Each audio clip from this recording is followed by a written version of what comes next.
It's Tuesday, March 28th, and this is Geeknights. Tonight we talk about Starfarers of Catan and Galactic Civilizations 2.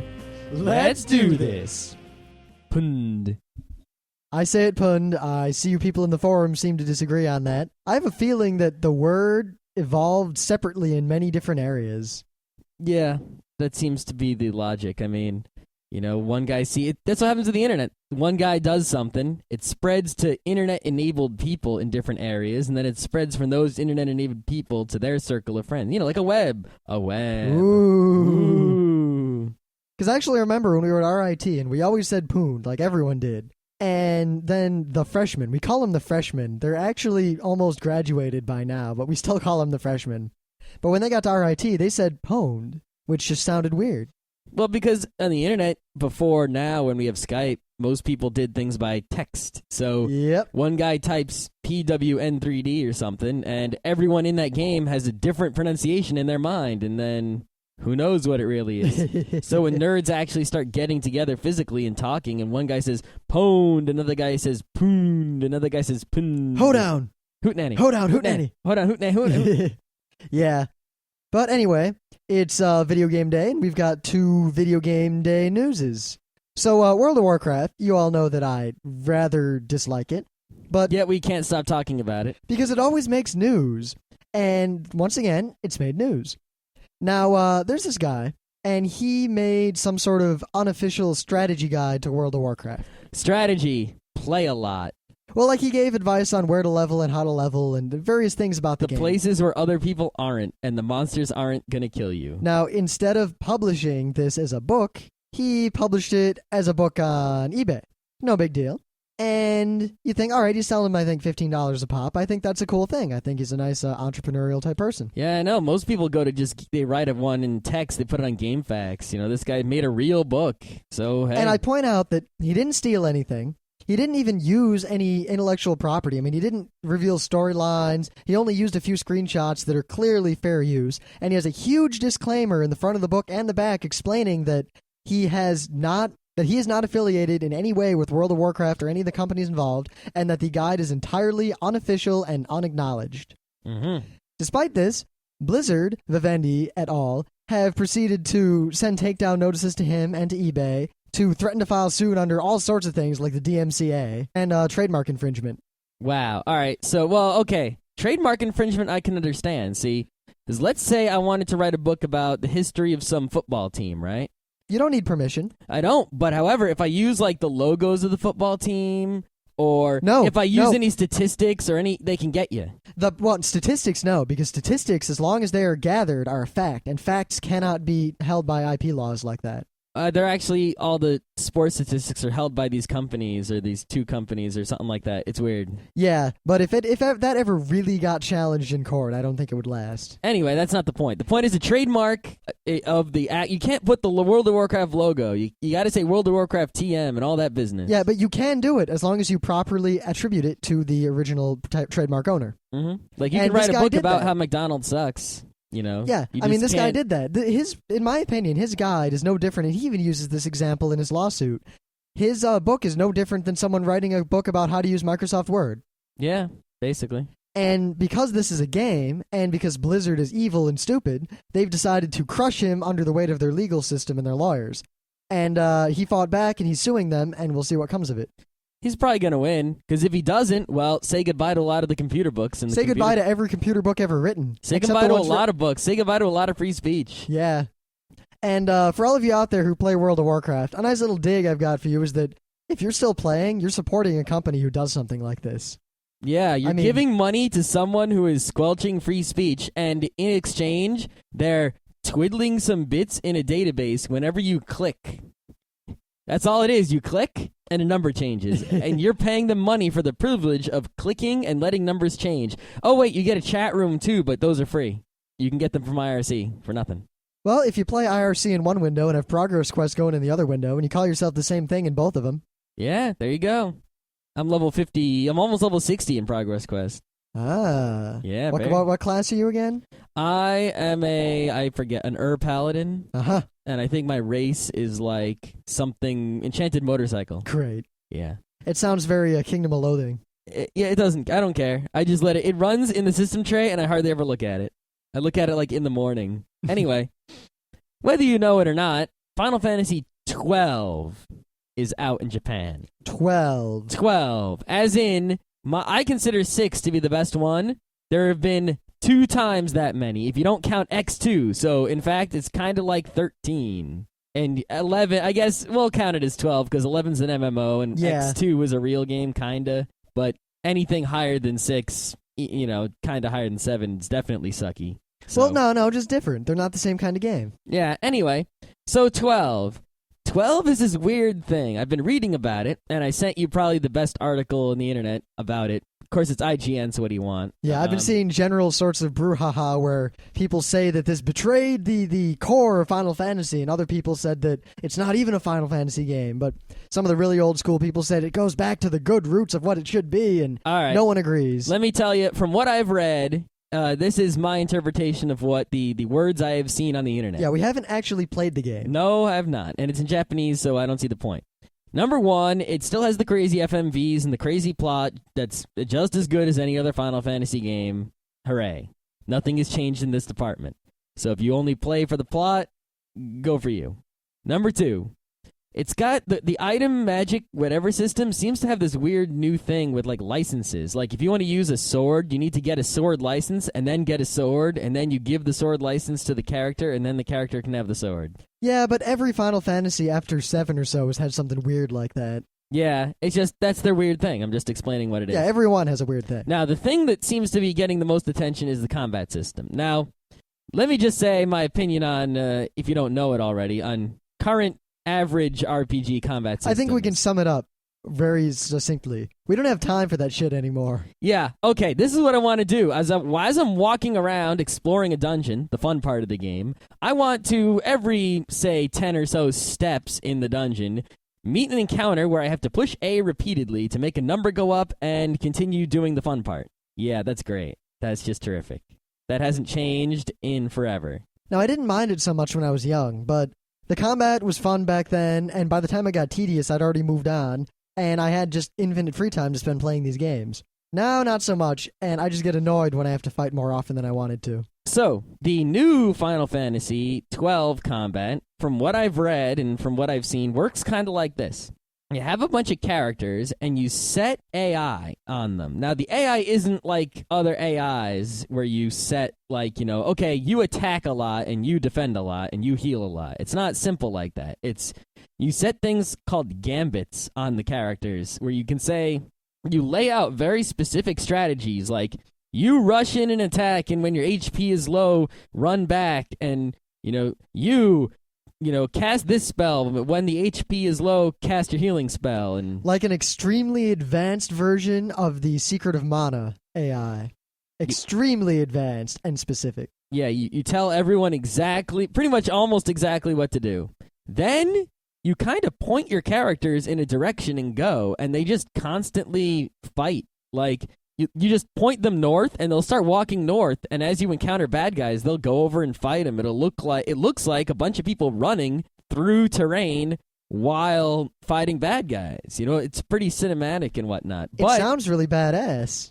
The problem with this is, well, let's forget the problem. One more thing about it is that there's passive mode and active mode, and it's basically the old active and wait business, where in the passive mode, if you pause to change something, the fighting will stop. And in active mode, the fighting will continue if you go to the menu. I played every Final Fantasy that had that option in passive mode. I always played with wait as opposed to active, so yeah, it's the same thing. Anyway, the thing people are complaining about is that once you set up the AI, you don't really do anything. You just kind of point forward and go, and your guys do everything on their own. You don't have to touch anything. Now, on the one hand, that makes me really happy because I hate having to push A million times to continue, and it gets past the annoying parts of the game. On the other hand, so what's the game? You're not doing anything. Well, I guess it depends on how often you have to change up the strategy or how long these sequences are. I mean, is it a game of walk around and talk to people? Is it a game of find the secrets in the dungeon? Is it a game of make the party that'll make it through the dangerous area and pick the right path to do it? We don't quite know yet because I haven't played it, and I've only read a few sparse writings on the internet. Yeah, well, it's on what, the PlayStation 2? Yep. Well, we're probably going to get a PlayStation 2 whenever the 3 comes out, so maybe we'll pick it up when it comes out over here. The other thing, there are two other things. Number one, you don't get gold from enemies anymore. All you do is find gold and treasure, and then you can sell treasure to get gold. Uh-huh. When you're in towns, you can't just walk around talking to people like in the olden days. Some people will talk to you, and some people won't talk to you. And if someone's going to talk to you, they'll have a little bubble above their head that says, I will talk to you. Uh-huh. So you don't just walk up to random people and say, hey. They'll just be like, who the hell are you? Go away. Well, it seems to me that in original old Final Fantasies, you didn't walk up to people and say, hey. You walk up to people, and they would just tell you a sentence. Yep. And if you talk to them again, they would tell you the same sentence again. Sometimes that sentence would change. I think the reason they've done this is because they wanted to add people to the town who didn't have text. That way they could make more highly populated areas. Which is a good idea. Yeah, that's fun. But yeah, it seems like on the one hand, they tried to appease people like me by making combat less tedious, which pissed off all the people. Literally, I think I saw a guy who said, man, I want to push buttons. I don't want my combat to just happen. I'm like, okay, so you want to push A 1,000,000 times. Yeah, Good I for was you. always the kind of gamer, even when I liked these games, because I freaking love Final Fantasy IV. Whenever I could, I would just hold down A to beat a combat. Yep. I actually unequipped Rose's arrows most of the time so that I could just hold down A and not waste my arrows. Wow. Yeah. Crazy. Yeah, but at the same time as kind of appeasing people like me and pissing off the Final Fantasy crazies who like the combat bullshit, it doesn't really make me want to play it any more than the other ones because, there's no game there. Well, there might be. I mean, we have to play it and actually see. There might be. I still have to play it, sure. But I'm really not interested in playing it. I'm just interested in looking at it, Because it's like, normally if they came out with a Final Fantasy and it was just like all the others, I wouldn't even want to look at it. Now, because they changed something, I just want to see it. Maybe I'll pick it up. All right, all you.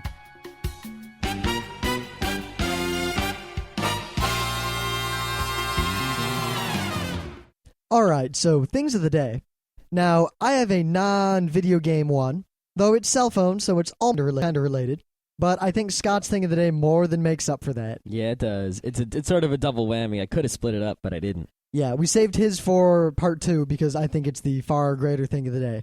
But mine is very interesting nonetheless. Now, it has come to my attention over the last several months that the great majority of India, the nation of India, are basically Luddites or people who have absolutely no understanding of technology. They seem to be generally superstitious people. But wait, isn't this the country that sends all its people to America to learn about technology? Oh, there are a lot of smart people in India, in the cities. Now, basically, what's been happening recently, and there have been countless stories similar to this on FARC, but this one caught my eye. Apparently, someone is calling cell phones in eastern India with 11 or 12 or 14-digit numbers instead of the 10-digit numbers they're used to. And these numbers are invalid, so you can't call them back. And they're calling them devil numbers. And a lot of people now believe that these phone numbers, if someone calls you and you answer it, you'll get sick or your family will die or something horrible will happen. What? Yeah. What? Like, this is widespread, and the leaders of various cities and areas out there are trying to calm people down. So wait, how do these large phone numbers show up in the first place? Oh, I don't know. They're looking into that. Okay, so it's like a weird technology problem or something? Well, it could have been international calls, and it still might be. The thing is, the authorities believe that this is an effort by someone who plans to sell antivirus for cell phones in the future to scare people. Could be. Because if you answer, a lot of times, you'll get a person who says, like, your family will die. Or... Oh, really? Yeah. Or at least that's what they've been saying. There's been no actual evidence that anything has happened at all. Yeah, so it could just be a wacky rumor? It's crazy rumors. But one guy who was interviewed, I think, in the article I linked to, actually said that he answered one of these calls, and a guy told him that his cell phone could blow up if he receives calls from these numbers. So he turned his cell phone off because he was afraid his phone would blow up. Wow, what an idiot. Yeah, the best quote was some guy who seems to be some sort of authority over there. Basically, he keeps saying over and over again, this is all rubbish. It's all rubbish. Well, at least the authorities in India seem to be intelligent. Yeah, they investigated it. They believed everyone. They said, "All right, well, we'll check it out." And they went out there and they couldn't find anything. And Nothing at they all. come up with a good a somewhat reasonable explanation that's plausible, such as virus guy trying to, make an antivirus. But no one believes it, and there's general mass hysteria in these areas. It's almost the opposite of our country. Well, not exactly the opposite, but where there are smart people and they're trying to tell the government to do smart things, the government's all stupid. In India, the government's all smart and the people hate it because they're all stupid. Why don't we trade governments with India? I think we'd get along a lot better. Dude, that would be awesome. Totally awesome. All right, so this is probably an amazing thing of the day. Now, remember way, way back when my thing of the day was like 15 seconds of video from one of those Philips CDI Zelda games? Yeah, if you don't remember, or if you didn't listen to this old episode or whatever, I'll explain this to you once again. There was a video game system known as the Philips CDI, made by Philips. They're still around. They make DVD players. It was a collaboration with Nintendo. Well, no. Well, it was going to be. Nintendo jumped out of that deal. Yeah, no, you totally have it wrong. Philips was going to do some CD stuff for the SNES. Yep. Until then, Sony was going to do some CD stuff for the SNES. However, both of them, it was like Philips was going to do it and they dropped out. And then Sony was going to do it and they dropped out. When Philips dropped out, they took the remnants and made the CDI. When Sony dropped out, they took the remnants and made the PlayStation. Well, the thing was, they had the right to use Nintendo franchises. Out of some weird contract that Philips had with Nintendo, they still retain the right to make like 2 Zelda games or 3 Zelda games. The Zelda franchise, they had the right to. I don't know, but they don't have it anymore, so it's not a big deal. Yeah, they made the 3 games they could make, and then they were done, and then the console disappeared. So there are 3 Zelda games for this system called the Philips CDI that exist that almost no one has played and no one wants to play. Thanks to the magic of the internet, the animated openings and endings to 2 of these games are now available for your viewing displeasure. Now, was it you who said that these games apparently look like Swedish animated porn? No, I think it was the internet that said they look like European animated porn. And yeah, they do. What scares me the most is that the ends of the 2 games are pretty much identical. Yeah, and Ganon's exactly identical. Ganon's actually funny. Yeah, he almost says the exact same thing in both of the endings, too. You bring light to my lair, you will die. No, it burns. Yeah, it's hilarious. If you know anything about Zelda and you watch this, you'll pee your pants. Yeah, I mean, most people have... I played 2 of these games in a Sears where they had a Philips CDI on display and they were trying to sell it when I was a little kid. And way, way back, I totally forgot about that. And I had this memory in my skull of playing a weird game where you were Zelda, and I could never find any reference to it. I didn't know what it was until the internet appeared. Yep. The one thing I remembered about the Philips CDI is something that it was hard to find but was validated was the roller controller. It has this controller you can get with a giant yellow ball that you kind of roll. It's weird, but it exists. Yeah, I'd never actually seen that controller. It was a normal That's controller. all I remembered about the Philips CDI was that controller. I wonder if any games even use that controller. Whenever someone said Philips CDI, I just thought of that controller. And then when I looked for Philips CDI, I didn't see that controller. And I was like, what the hell is that? Yeah. And then I found the controller, and I was no longer insane. So, let this be a lesson to Nintendo to never let anyone else ever get a hold of your intellectual property ever. Yeah. Yeah. I mean, I don't know what the deal was. Why?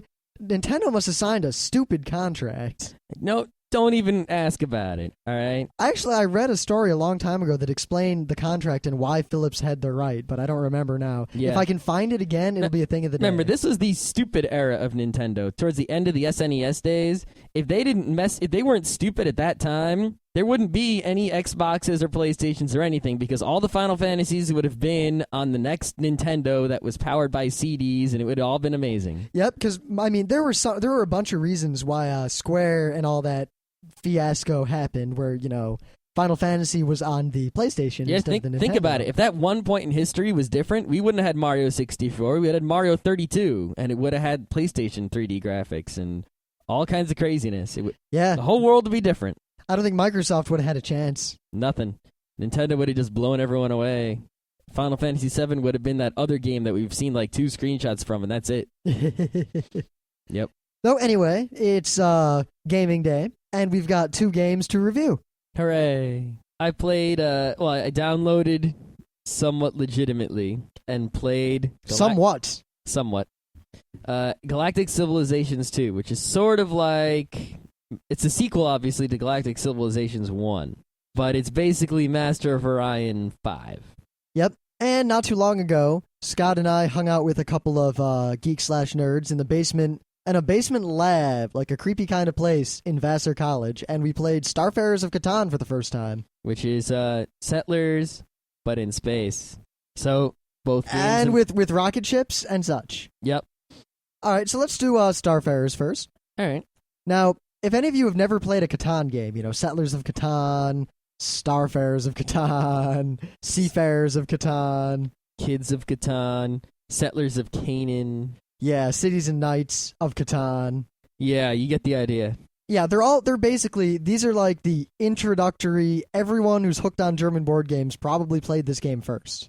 You can play Settlers on the internet in like 10 different places, the best of which is actually Microsoft's version, but I don't think it's very free. Yeah. And now, to go over it very, very briefly, Settlers games are basically along the lines of you have colonies or towns or something. You put them out there, they generate resources from the map. You need resources to build more things. You can trade resources with other players. First one to build X things wins. Now, Settlers games, Catan games, are all usually very fun, but they're all fairly broken. At least, I'd say most of them are broken in the sense that once everyone knows how to play and once everyone plays well, it's no longer a game of skill, it's just a game of luck because everyone makes the exact perfect decision every round. Yeah, basically, there's dice rolling, and that's the first thing that happens in anyone's turn is you roll dice to see who gets resources. Now, if your numbers keep coming up, then you're probably going to do a lot better than someone whose numbers don't keep coming up. And everyone knows the odds of all the different numbers coming up. I mean, it's 2d6, it's obvious. I mean, 6s and 8s come up the most.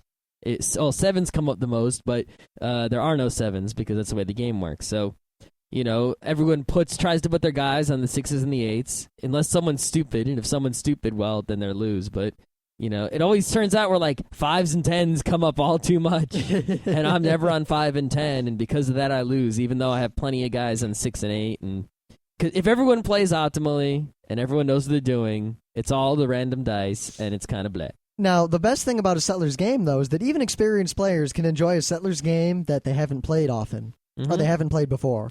We've never played Starfarers before. This is our first time ever. And I can describe Starfarers in just a very short sentence. Pirates come and fuck you at every turn. The world consists of nothing but pirates. Well, universe. Galaxy. Yeah. Yeah. Basically, there are these cards, and you want these cards to get turned over. But it's always just pirates. Yeah, you turn over the card, and let's pretend that one of the cards is turned over, and I have to read the card to Rim. All right, that means that the card is going to affect me, and he's just reading it, so I don't know how it works. Right. So every card is basically the sequence of logic. Like you propose, you read what the card says, then the player makes a decision, and then you follow that path on the card based on the decision they made, and read the next thing, and eventually you arrive at a result of what happens in the game based on the player's decision. Almost every one of them starts with, you run afoul of space pirates. All right, you ready? Let's do it. Ready? All right. Okay, Rim. I got the card here. You run afoul of space pirates. They demand tribute. Give them gold, give them 3 resource points to go away, or not? No. Fuck them. The space pirates attack you and take all your resource cards. Bastards. But gain 1 hero fame disc because you stood up for... Yeah, I mean, the cards are actually a really neat mechanic. It becomes broken when you've played the game enough to where you know all the cards and you know how they all work. Yeah, the thing is, it's sort of like this double-edged sword. On the one hand, the cards aren't very varied because if they were varied, they might be more interesting. Like, ooh, this is a different kind of card, hooray. But at the same time, if they were all varied, then as soon as you heard the beginning of them, you'd know exactly what the card was if you had played before. So the fact that there are like 10 cards that start with pirates, you don't know which of the 10 cards it is, so you're gambling when you make your decision. Now, the other interesting aspect of the game, aside from these cards, are the spaceships. The spaceships are awesome. These are probably the most enduring icon of this game. Every player gets a giant, well-designed plastic spaceship. The spaceship has places on it to stick various kinds of upgrades that you get throughout the game. In addition, the spaceship is filled with multicolored balls, and when you shake the spaceship up and then put it down, 2 of those balls become visible, and that is how you roll.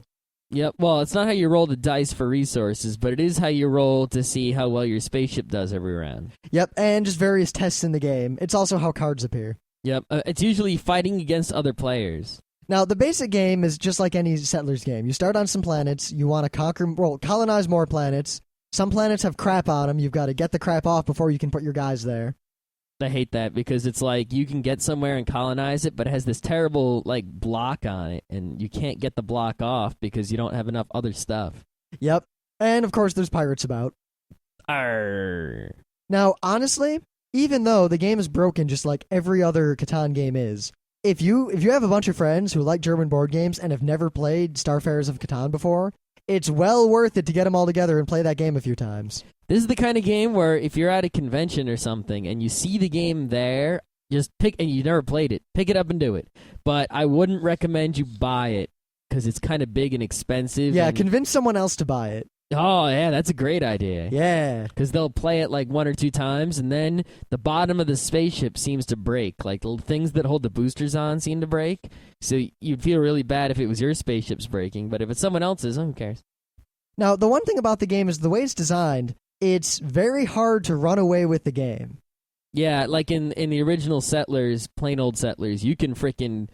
If you build a couple cities and some settlements before other people do, or, you go at just the right time and they keep rolling your number, you could just get 10 points and everyone else can't do anything. Yeah, this game basically has a lot of Mario Kart kind of elastics in there that'll hold a front player's back and back player's front, just a little bit. Yeah, I was doing pretty poorly, and then all of a sudden, who knows, I'm in second place, and then I didn't do so well, but... Yeah, and meanwhile, I was in last place for a while, but meanwhile, everyone's colonizing, I have crap. So I just made a couple of ships, and I sent them off into the far reaches of space and forgot about them. Everyone was ignoring me because I was losing. And those ships eventually made it to the planets on the other side of the board. I colonized them. I got 1 victory point away from winning. Then I sat there, almost winning and failing over and over again until someone else won. Yeah, my problem was 2 of my ships during the game just went to go colonize places, and then when they got there, couldn't actually colonize, or someone else jumped right in front of me. So I ended up with these ships that were trying to do something, but for I could have had 4 ships worth of stuff, but in the end I had 2 ships that didn't do anything because they couldn't get anywhere fast enough. The game also has a really cool alien science kind of thing where you can go off and talk to aliens, and you get victory points, and 2, you get technology from them. Yeah, it's there are these 4 or 5 alien spots on the board. Yeah, just things like now your boosters are faster, or etc. Yeah, you go to them and you trade goods with them. And I think there are 5 spots for each alien, and there are 5 cards. Yeah, and whoever you can control the aliens. Whoever controls the aliens gets 2 extra victory points. Kind of like Longest Road. Yeah, and each alien has a different kind of bonus. One of them has bonuses to your ship, and one of them has bonuses to your resources, and one of them has the cheating bonus that kind of unbalances the game. Yep. Yeah. So you just you try to trade with those aliens to get stuff and whatever. But it was a fun game. If anything, it's in the old style of German board game, in that high production values, lots of little bits. Yeah, it's more the family type of game than the hardcore type of game, I would say. Once again, like Scott said, it's a great game to get people into games like this at a con, or to get the creepy old guy with a lot of money to buy and then play it with him. Oh yeah, if you got a family too, they'll love this because they'll just love. Anyone will love playing with the spaceships, no matter how hard the game itself actually is. And of course, it's 1,000 times more intellectually stimulating than Monopoly or Life. Yeah, Life. I heard the greatest quote about the game of Life on this board game podcast. He said, "The worst game in the world with the best spinner in the world." Actually, my parents, when I was young, we used to play Life once a month. It was a thing. And all I remember is that I learned how to get exactly whatever number I wanted, no matter what, with that spinner. Best spinner in the world. Yeah, they were none too pleased with that. We had to put graphite on our spinner to get it all lubricated and such. Ah. It was a nice trick. That thing was... They would literally fly, It was great. Anyway, so... Galactic Civilizations 2. Well, I could talk a long time about this game. Yeah, I didn't actually play it. All right, so...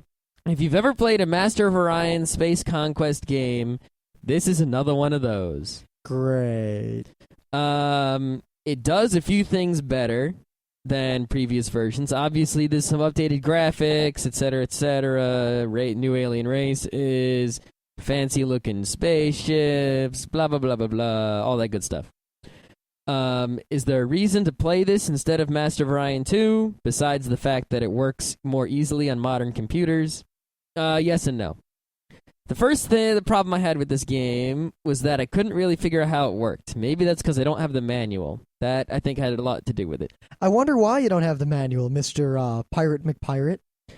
There was that story, they wanted everyone to pirate it, and I pirated it before. No. That was before I saw the story that said, no, we actually don't. I think it was obvious because the people who wanted you to pirate were, in fact, Starforce. Well, it doesn't matter. The hated evil of all the internet. Well, it doesn't matter because I deleted it now. I don't need to play this game anymore. So they still didn't get any money. No.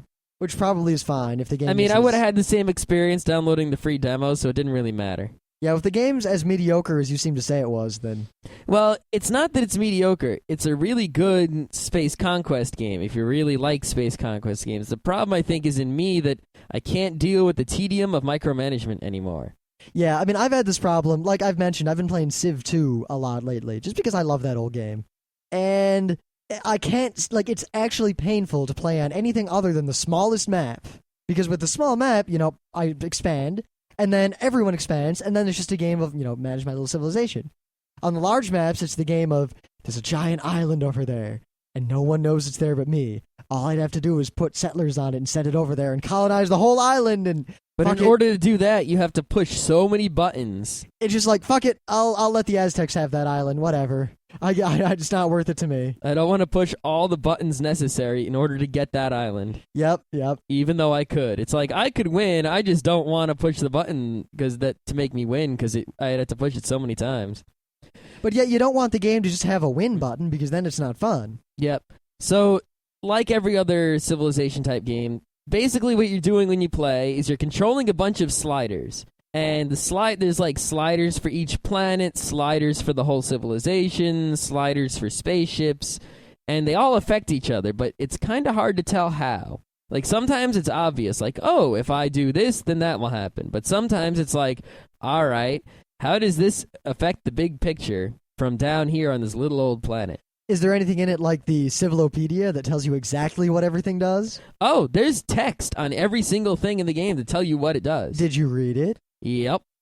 But sometimes it's not, you can tell, okay, this will increase my manufacturing by 2.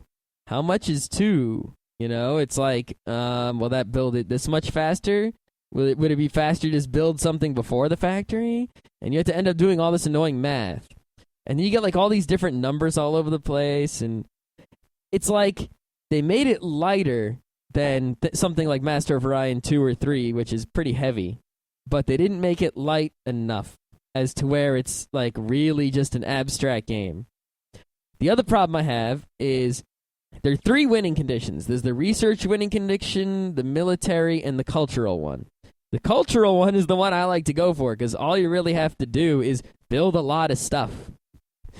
You just build, all these entertainment facilities, and then your borders just slowly expand without you having to do anything. All you do is have planets and build stuff on them, and keep building stuff, and eventually you'll just conquer the galaxy without doing anything, except building. If you want to do the research one, well, it's pretty similar. You just have to go around and micromanage all your planets to maximize research, and then just keep researching until you win. And you want to trade a lot of research if you do that also.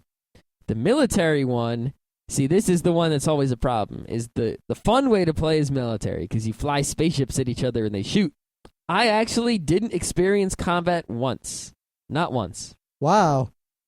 No matter how peaceful a game I ever try to play in Civ 2, it always ends up with, the Zulus coming in with tanks. Well, you see, I always researched the technologies that added to my diplomacy, and I gave myself a diplomacy bonus when I customized my race. So, because I'm playing against the computer, they'll do whatever I say. Uh-huh. I could see this being a problem in multiplayer, because diplomacy points don't mean shit, and there's so many buildings. You know what happened? Rim's tanks would come in. There's so many buildings that just in stuff in the game that gives you diplomacy points that, it's such a key part of the strategy that the multiplayer, I think, would just break it unless they, maybe you could use diplomacy points to force other people's hands. Well, I mean, I just use Civ 2 because I consider it one of the best games of this type ever. Mm-hmm. And because I haven't played Civ 4, which people have said is better, but I don't know. But in that game, even in the multiplayer, say you have the Great Wall or some sort of high diplomacy, the game would actually force other people to offer peace or a ceasefire or things like that. It would force their hand. Yeah, but a guy agrees to peace, he can still break the peace and shoot you. Yeah, unless the game decides to not let him do that for X turns or has penalties for doing so. Yeah. Maybe your government gets overthrown. Maybe some aliens appear and kill you. I don't know. That is one thing I really liked in this game is once you get past the initial stages, you get to republic and democratic type of governments.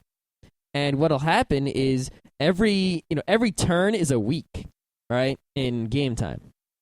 Every so often, there'll be an election.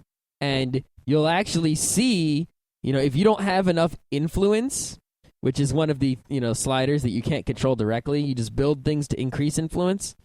If you don't have enough influence over your people, then you'll get voted out of your government.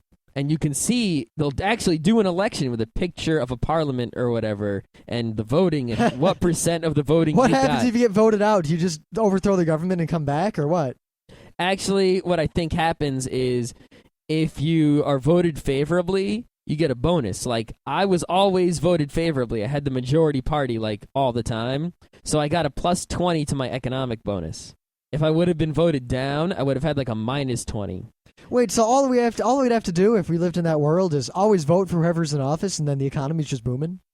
Yes, but the problem is that, from a game perspective, it's if you want to be a democracy, you have the chance to get a bonus if you keep your influence up.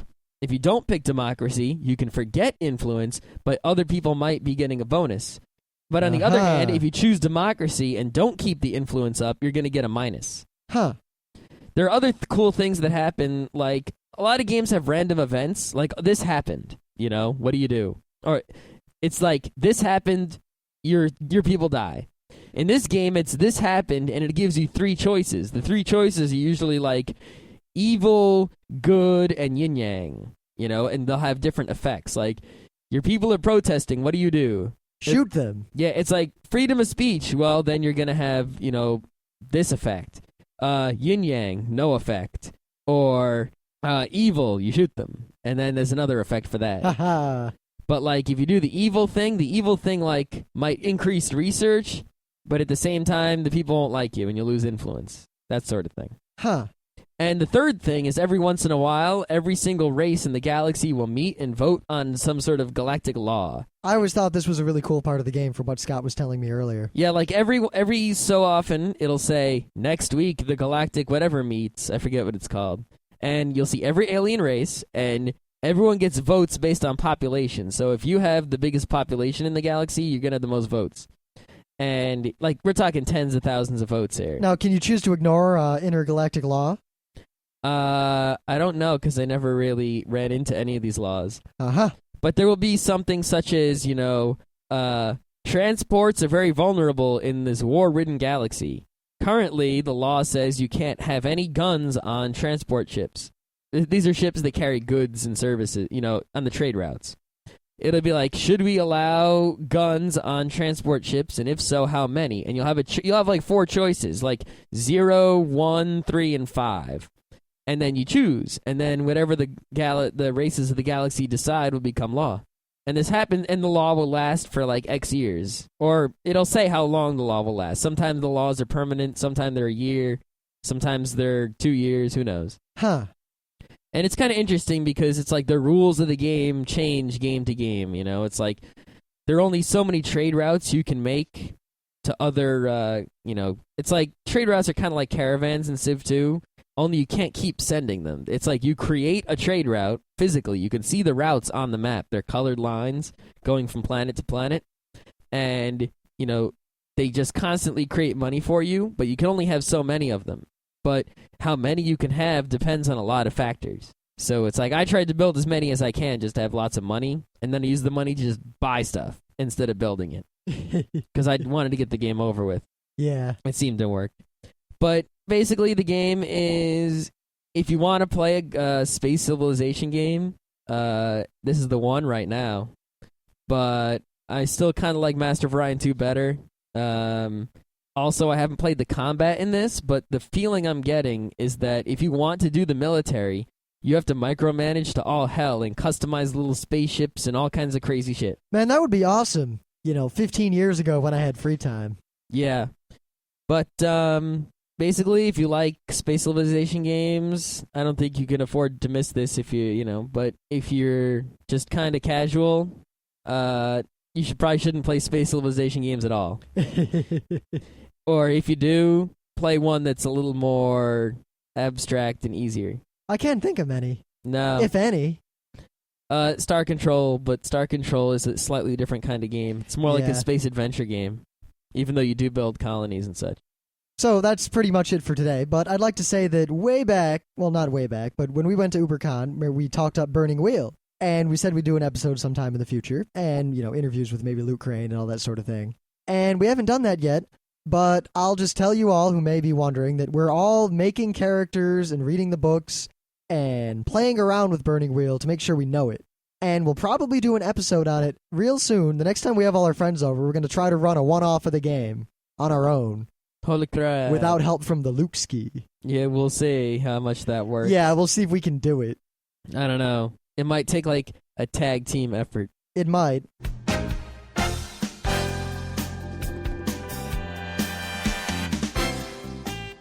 And that was Geeknights with Rim and Scott. Special thanks to DJ Pretzel for our opening theme. Be sure to visit our website at www.frontrowcrew.com. If you like our podcasts, you'll love our forums. Make sure you visit them. You can send your email feedback to geeknights@gmail.com. And if you want, you can leave us a voicemail at 206-333-1537. Geeknights airs every weeknight, Monday through Thursday. Geeknights is recorded with absolutely no studio and no audience. But unlike those other talk shows, it's actually recorded at night.